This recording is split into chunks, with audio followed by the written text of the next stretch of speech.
आ जाइए। तो चलिए शुरू करते हैं आज का नया टॉपिक। क्या है बेटा? बायनोमियल थ्योरम, है ना। देखो बेटा, बायनोमियल थ्योरम पढ़ने से पहले कुछ चीजों को हमें जानना होगा। पहले हम उनकी बात करेंगे, फिर हम बायनोमियल थ्योरम पर चलेंगे और इस चैप्टर को कंटिन्यू सीखते हुए आगे बढ़ेंगे। ठीक है बेटा, बायनोमियल को पढ़ने से पहले हमें पढ़ना पड़ता है फैक्टोरियल। क्या पढ़ना पड़ता है बेटा? फैक्टोरियल। इसके बारे में थोड़ा सा जान लेते हैं। फैक्टोरियल अगर पीएनसी आपने पढ़ा होगा तो फैक्टोरियल थोड़ा बहुत आपको आता होगा। ठीक है, फैक्टोरियल में हम क्या करते हैं इस बात को समझते हैं। अगर हम कोई चीज ऐसे लिखते हैं ये, तो इसको पढ़ते हैं एन फैक्टोरियल, या फिर ऐसे भी लिखा मिल सकता है फैक्टोरियल एन। ये दो टाइप से सिंबल बनता है, या तो ऐसे बनेगा, एक लाइन खींचेंगे पॉइंट बढ़ाएंगे, या ऐसे। ठीक है, फैक्टोरियल एन लिखेंगे। अब इस एन फैक्टोरियल का मतलब क्या होता है इस बात को हम समझते हैं।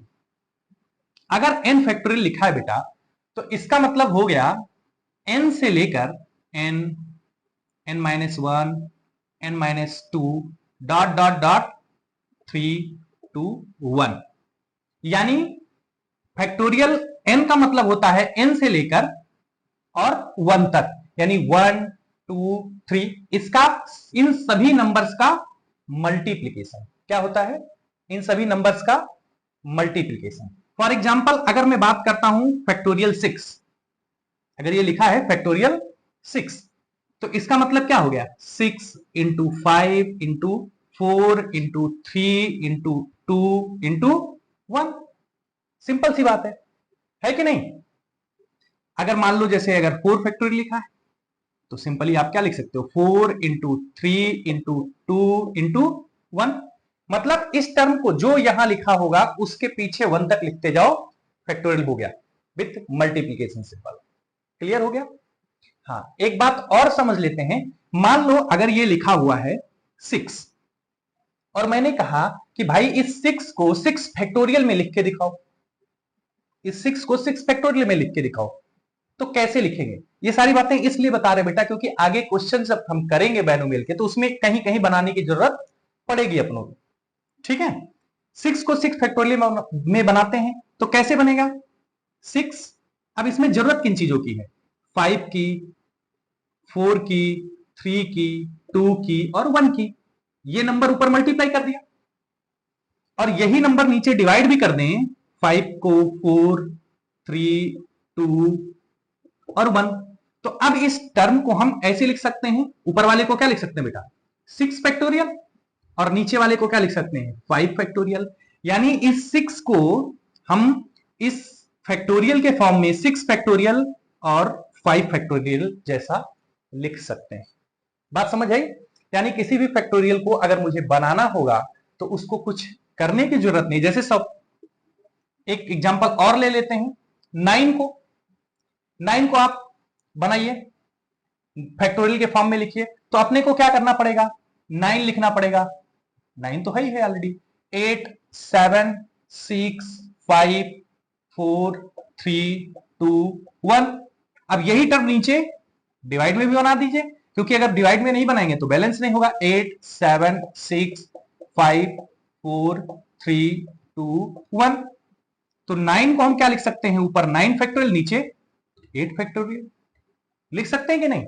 यानी सिंपली किसी भी नंबर को फैक्टोरियल के फॉर्म में लिखा जा सकता है।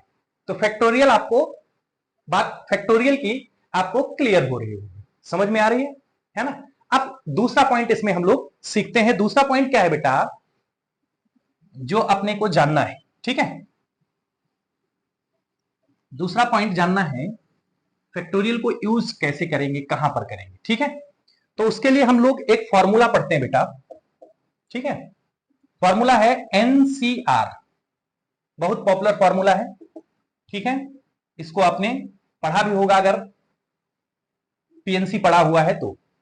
फैक्टोरियल एन, इसका फॉर्मूला हो जाता है R factorial N minus R factorial, जहां पर एन क्या होता है? Natural number. क्या होता है बेटा? Natural number. और जो आर होता है ये क्या होता है, होल नंबर होता है। क्या होता है, होल नंबर। अगर आर को मैं एन, स्मॉल एन लिख देते हैं, और इसका वेरिएशन कहां से, 0 से शुरू होता है। ठीक है, यानी इस फॉर्मूला, ये क्या लिखा हुआ है, फॉर्मूला लिखा हुआ है, एनसीआर की वैल्यू लिखी गई है। एनसीआर को हम कैसे रिप्रेजेंट करते हैं, factorial N, R factorial N minus R factorial, जहां पे एन क्या है, नेचुरल नंबर में होगा, और ये 0 से लेकर के एन कुछ भी हो सकता है, यानी ये आर जो है ये होल नंबर होगा। क्या होगा बेटा, होल नंबर। ठीक है, होल नंबर होगा आर। अब इसको हम सॉल्व कैसे करते हैं, एक एग्जांपल से इस बात को हम सीखते हैं। ठीक है, मान लो अपने को वैल्यू चाहिए किसकी, 5C4 की वैल्यू चाहिए। ठीक है, तो फॉर्मूला तो अपने को पता ही है, कैसे निकालेंगे, कैसे सॉल्व करेंगे। n की जगह पर क्या लिखा गया है, 4, यानी ऊपर आएगा 5 फैक्टोरियल, इस फॉर्मूले से देख लीजिए, r 4 फैक्टोरियल, और n की जगह पर क्या है, 5 माइनस 4 फैक्टोरियल। सॉल्व करेंगे तो क्या मिलेगा, 5 फैक्टोरियल, 5 को क्या लिख सकते हैं, 5 इंटू 4 फैक्टोरियल, नीचे 4 फैक्टोरियल ऑलरेडी है। ठीक है, और इसको हम क्या लिख सकते हैं, 5 माइनस 4 यानी 1 फैक्टोरियल। जब 4 फैक्टोरियल से 4 फैक्टोरियल कट जाएगा, ऊपर क्या मिलेगा, 5, और नीचे क्या मिलेगा, 1 फैक्टोरियल की वैल्यू भी 1 होती है, यानी आंसर अपना रिजल्ट क्या आ जाएगा, 5 ही आ जाएगा। ठीक है, आगे दूसरी बात समझते हैं यहां पर। अच्छा, इस फॉर्मूले में अगर मान लो मुझे 0 फैक्टोरियल की वैल्यू निकालनी हो इस फॉर्मूले की मदद से, ठीक है, 0 फैक्टोरियल, तो 0 फैक्टोरियल का जो आंसर होता है वो तो 1 होता है। क्या होता है, इसको याद भी रखिएगा, 0 फैक्टोरियल का आंसर क्या होता है, 1। और ये आता कैसे है, इस बात को हम समझते हैं यहां पर। ठीक है, 0 फैक्टोरियल लिखना है, पहले इस बात को फटाफट नोट करिएगा, फिर आगे बढ़ते हैं। ठीक है, तो चलिए समझते हैं कि 0 फैक्टोरियल का जो आंसर होता है ये 1 कैसे होता है। ठीक है, अच्छा अभी हम लोगों ने क्या लिखा था बेटा, n फैक्टोरियल को हम लोग ऐसे भी तो लिख सकते हैं, n into N minus 1 factorial, लिख सकते हैं कि नहीं। और इसको हम क्या लिख सकते हैं, n, अगर यहां पर हम लोग बात करें तो इसको n फैक्टोरियल अपान n लिख सकते हैं, is equal to n minus 1 factorial लिख सकते हैं। अब अगर हम n की वैल्यू को 1 रखें तो क्या होता है, 1 रखेंगे तो ये मिल जाएगा 1 फैक्टोरियल, नीचे अपान में क्या मिलेगा, 1 फैक्टोरियल, इधर क्या मिलेगा, 1 माइनस 1 फैक्टोरियल। 1 माइनस 1 क्या हो जाएगा बेटा, 0 फैक्टोरियल हो जाएगा, और 1 फैक्टोरियल 1 ही होता है, 1 अपान 1, यानी 0 फैक्टोरियल की वैल्यू क्या मिल जाएगी बेटा, 1। इसको अपने को दिमाग में रखना है। ठीक है, यानी 0 फैक्टोरियल कभी भी पूछा जाए तो आपका आंसर क्या आना चाहिए, 1 हो जाएगा। ठीक है, अब हम फॉर्मूले पर बेस्ड कुछ क्वेश्चन कर लेते हैं।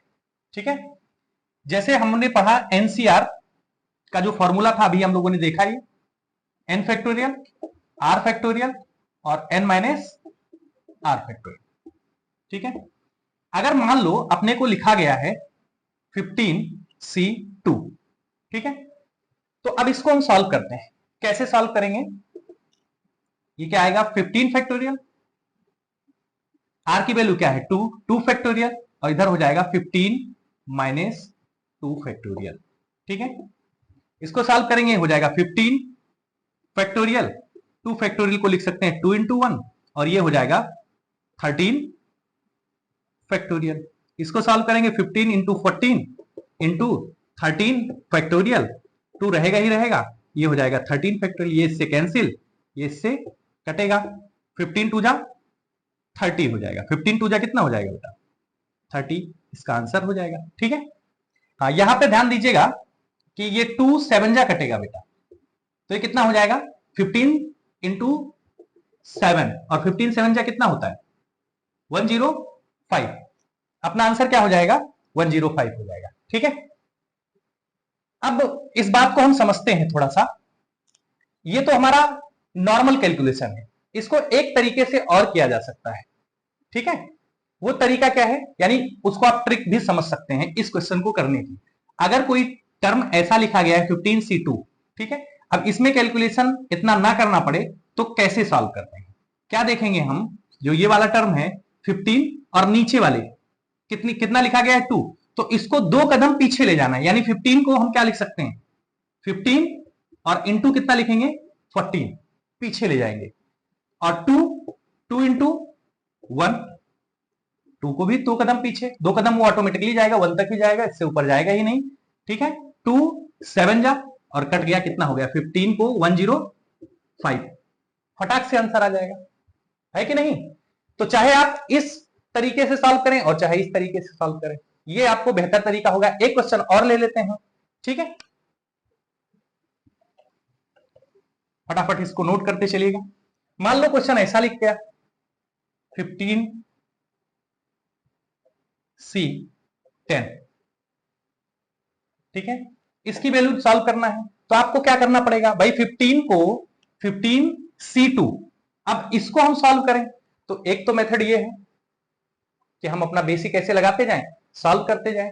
दूसरा मेथड क्या है, ये है जिस मेथड पर हम इसको सॉल्व करेंगे बेसिक ऐसे लगाएंगे और फटाफट, लेकिन इन दोनों मेथड में चाहे इससे सॉल्व करोगे और चाहे इससे सॉल्व करोगे अपने को ज्यादा टाइम लगेगा।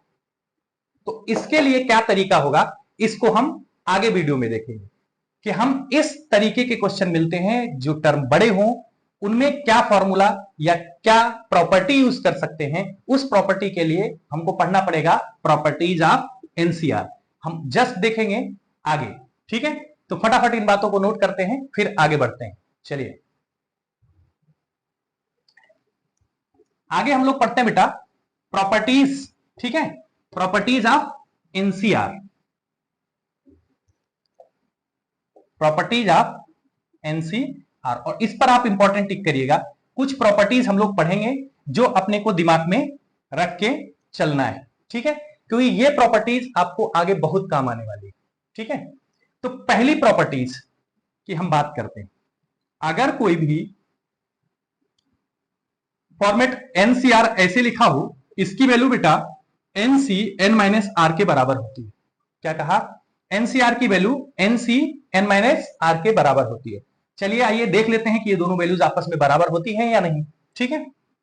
एनसीआर इसका फॉर्मेट क्या देखा है, N factorial upon R factorial N minus R factorial, यही तो।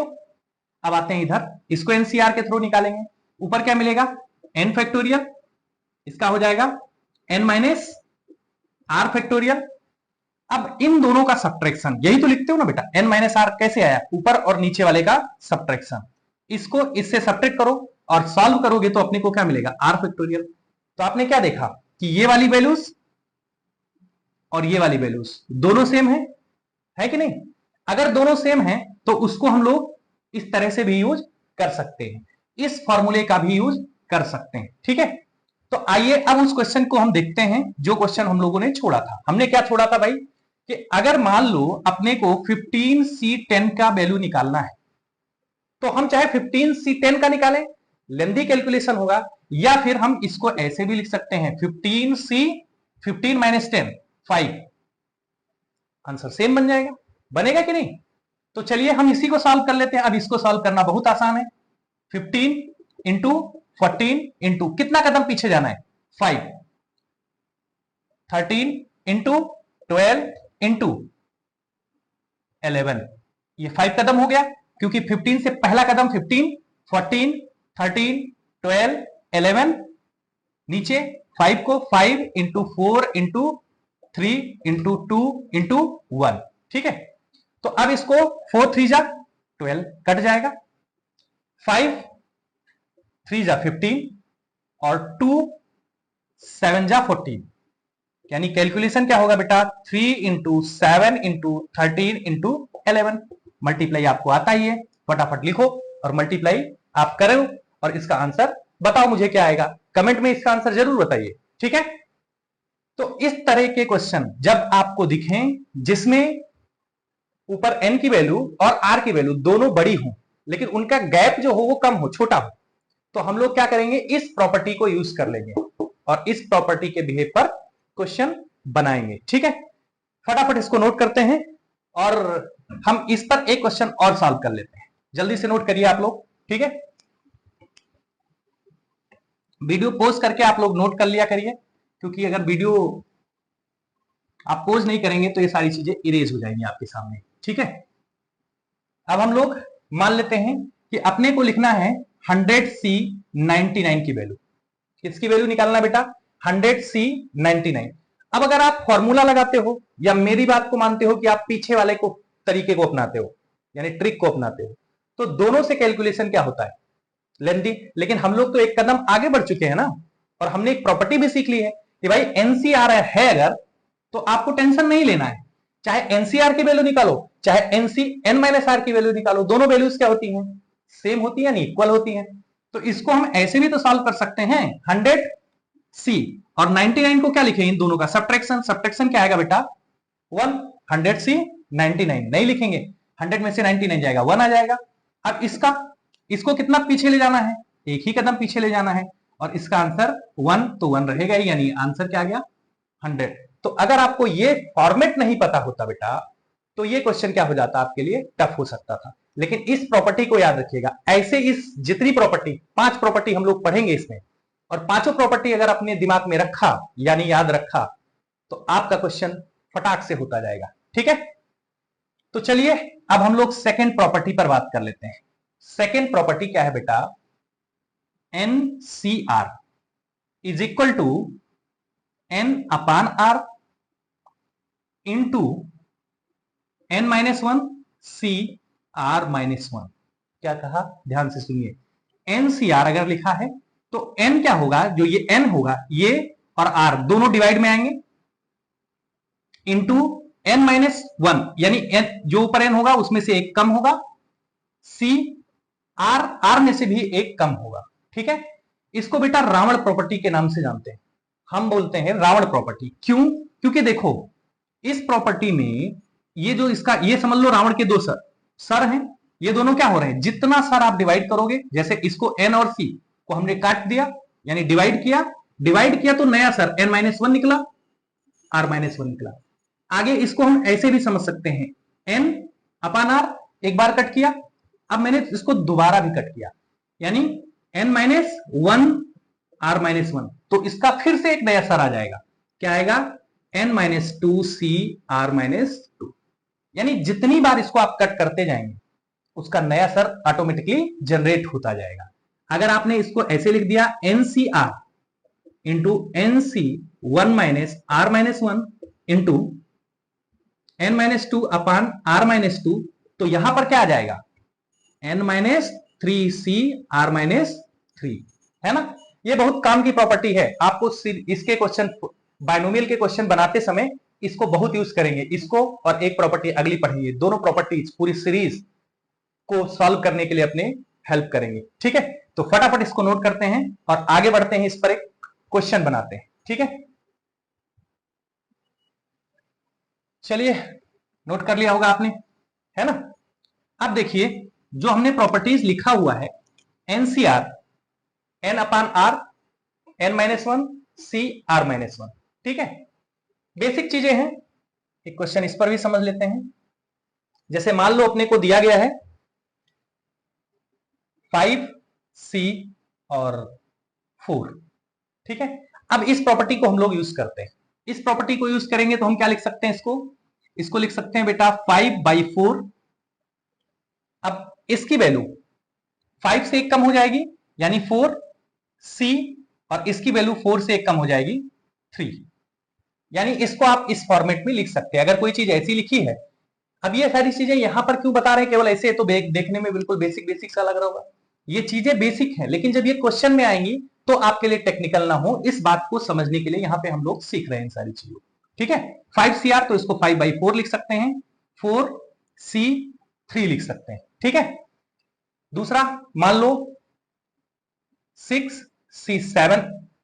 हाँ, एक बात और यहां पर हम बता देते हैं, जब 6C2, ठीक है, इसको देखते हैं तो इसमें क्या होगा? यही चीज आएगा, 6/2, ये बाहर डिवाइड हो जाएगा। यहां पर क्या होगा? इससे एक कम हो जाएगा यानी 5C, और यहां इससे एक कम होगा 1 हो जाएगा।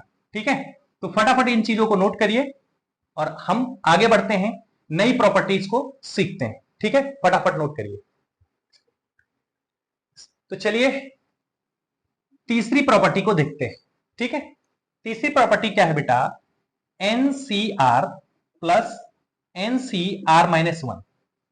ये किसके बराबर होगा, ध्यान से सुनिए, याद भी रखना है, इसको याद भी करना है।